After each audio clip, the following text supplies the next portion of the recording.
It is a work of beauty and precision. Each hour, each minute, each second is arrived at with absolute accuracy. It is composed of almost 1,000 parts. Springs and gears, levers, wheels, jewels, glass. On the back are engraved the initials of the owner, JWB. This is the watch of a murderer. It is now 2:20. He will kill at 10:17 tonight.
Mary?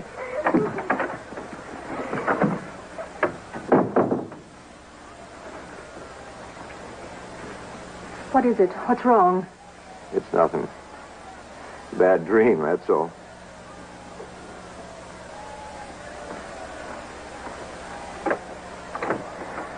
Tell Mr. Hay to come in here, please. I told you I shouldn't take a nap after lunch. Not when I've stuffed myself with all that apple pie. What did you dream? Well, I don't know. It was nothing. Now, look at that time. Almost 2:30. Half the day gone. Tell me. Oh, Mother. What did you dream? Well, I dreamt the South won the war. And they put me on exhibition in a little cage. Only nobody would pay a nickel to come see me. Abe, I mean it. So I said, oh, come?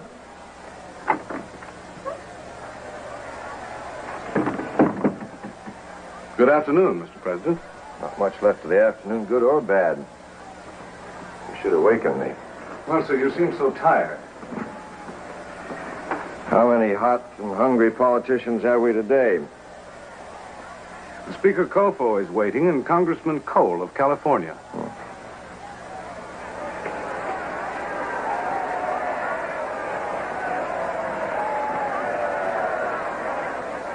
Look at them. Did you ever see such happiness? Why, they're busting with it.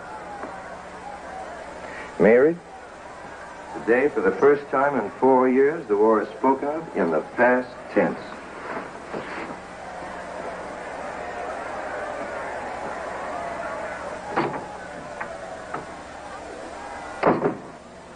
She still mourns our son, Willie.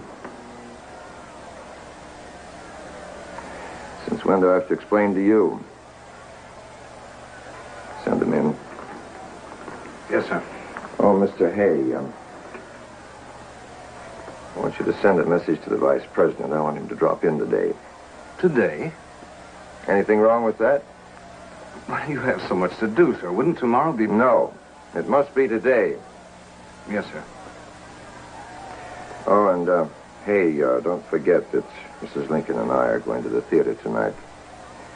No appointments after dinner. Yes, sir.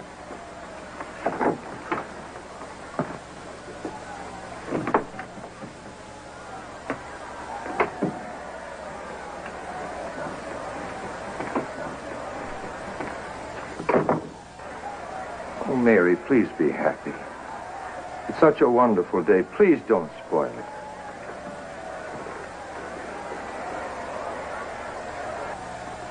Mary, please be happy. You know what we're gonna do? I mean, when I'm finished here and they send us packing, we're going to Europe like two wide-eyed young tourists. Then back home to Springfield. See if anybody needs a good lawyer. And if they don't, that's just too bad.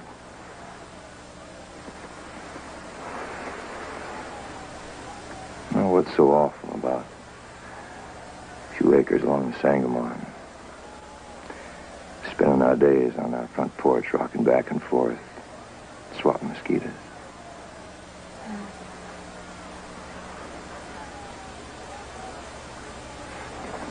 What did you dream? Stop it.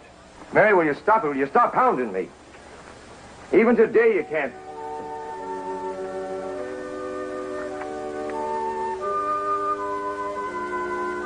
I'm sorry, Mother. But when I'm tired, you shouldn't badger me like that. Abe?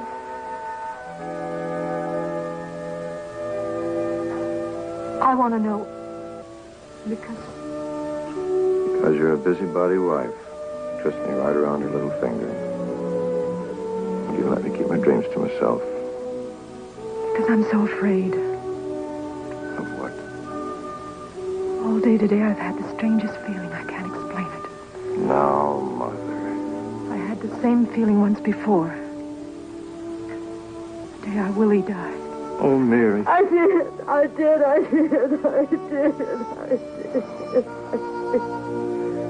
By tomorrow, you'll see it'll be all forgotten. Minutes after 6.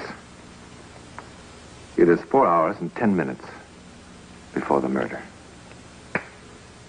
The president is just finishing his evening meal. He bites into a pear and jokes with his boys.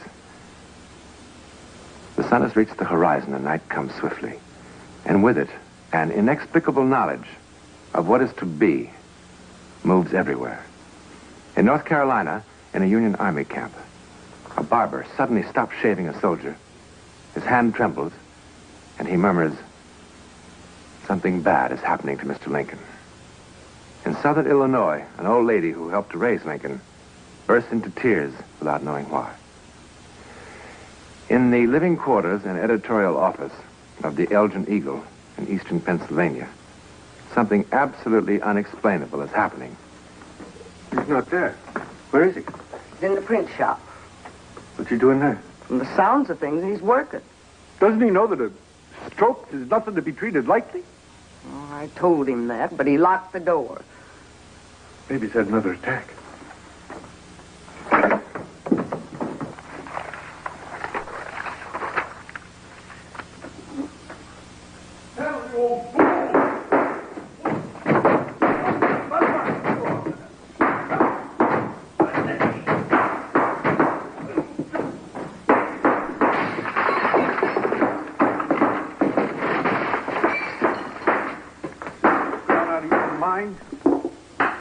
I can't afford to close the drugstore to go to a funeral. And the doc told you to...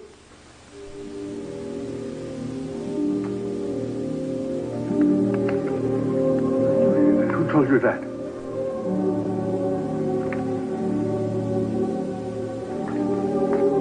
Miss Dog!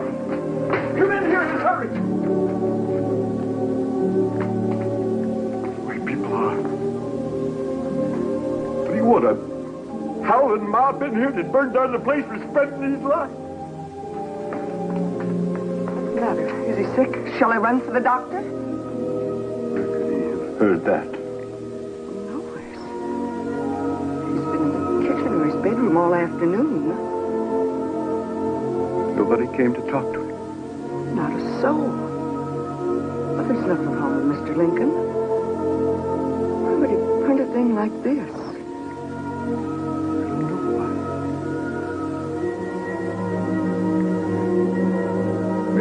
Gone crazy at that? Don't you never say nothing about this, Mrs. Norcross. I won't. Now you run for the doctor fast.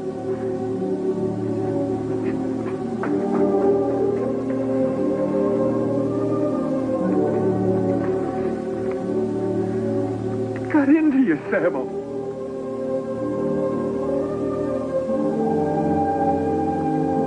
Why did you do it?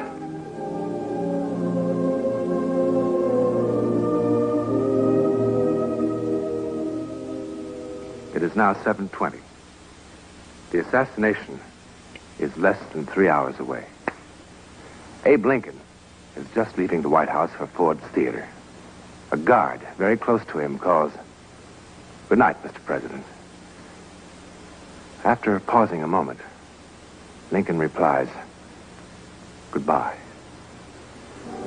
830 miles from Washington, in the vicarage at the First Congregational Church, the minister, Jonathan Stroom, is resting after a long day in his church.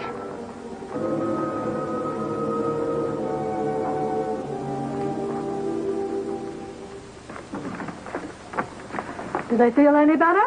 Oh, they will never feel any better. Oh, standing 12 hours on that hard cement floor. Wonder you have any feet left at all. Jesus walked barefoot the 14 stations to Calvary this day, so let's not pity me too much. That feels better.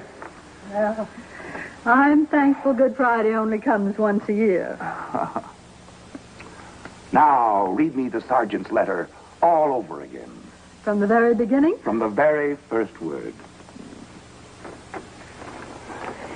He won't be a sergeant very much longer. We must be properly respectful of him when he comes home. That is, for a few days.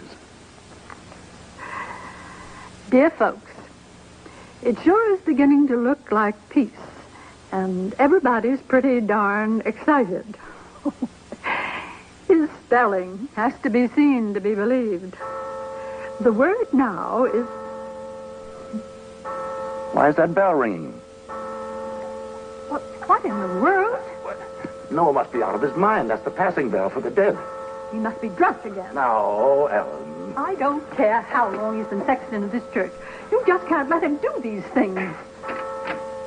Pastor? How did our bell start ringing? Well, we thought it was you. Why would I be ringing the death bell? I bet some children broke into the tower again. I told you to keep it locked. Oh, I do, sir. I checked it just a little while ago.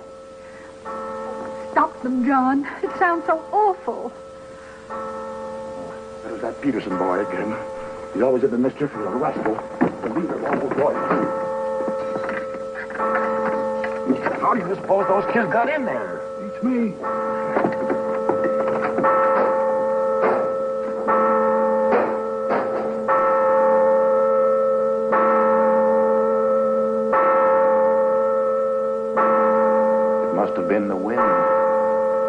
What went faster? Is in the presidential box at Ford's Theater. The play is more than half over. John Wilkes Booth walks calmly through the lobby, nods to the ticket seller, listens to the audience laughing at the simple humor of our American cousin. He starts up the flight of wooden stairs.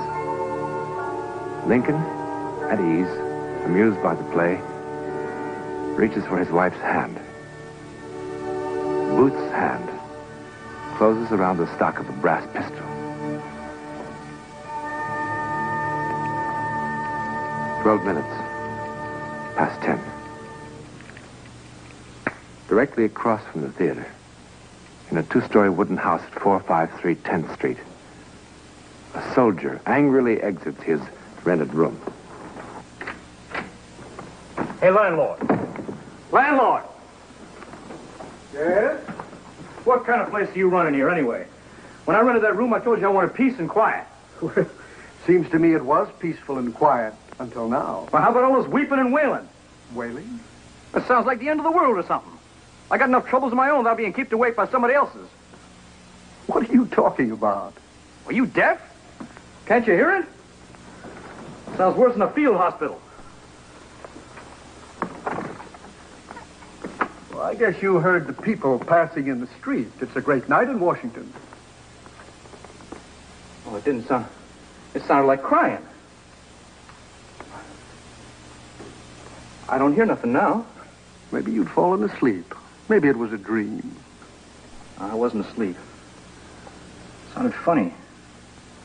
There was nights in the hospital when I went out of my head and heard lots of noises, but this was different. I don't hear no sobbing now. No. You probably have dozed off without knowing it. It's happened to me lots of times. Well, I didn't. Well, maybe I did. I'm sorry I yelled at you. Well, good night. Good night, soldier.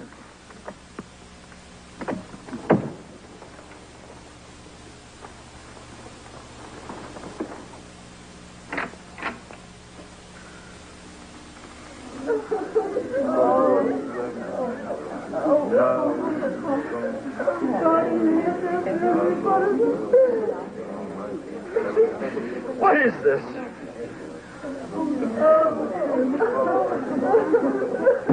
Shut up! Shut up! Shut up! Shut up!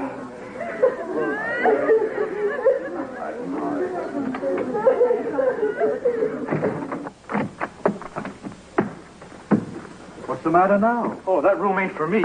Well, you won't find another bed in this city, not tonight. Well, then I'll sleep in the park. Well, here, I'll give you your money back. I don't want to keep it, not if you're not going to keep the room. Well, you think I'm going to stay in a room with this sobbing and weeping and wailing and crying all night long? I need a room with a bed. What is it? The president. He's been shot. He's dying. Well, come on, man. Where? I said where? I've got a room at the end of the hall. In here. The great heart of Abraham Lincoln will cease to beat at 22 minutes and 10 seconds past 7 a.m.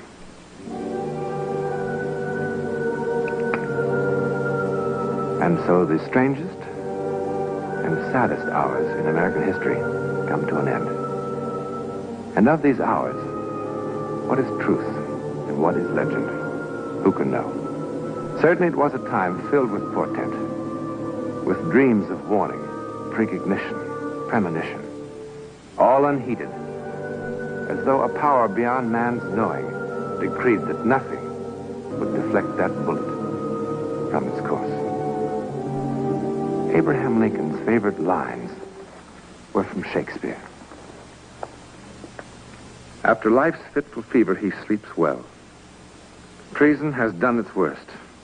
Not steel, nor poison, malice domestic, foreign levy, nothing can touch him further.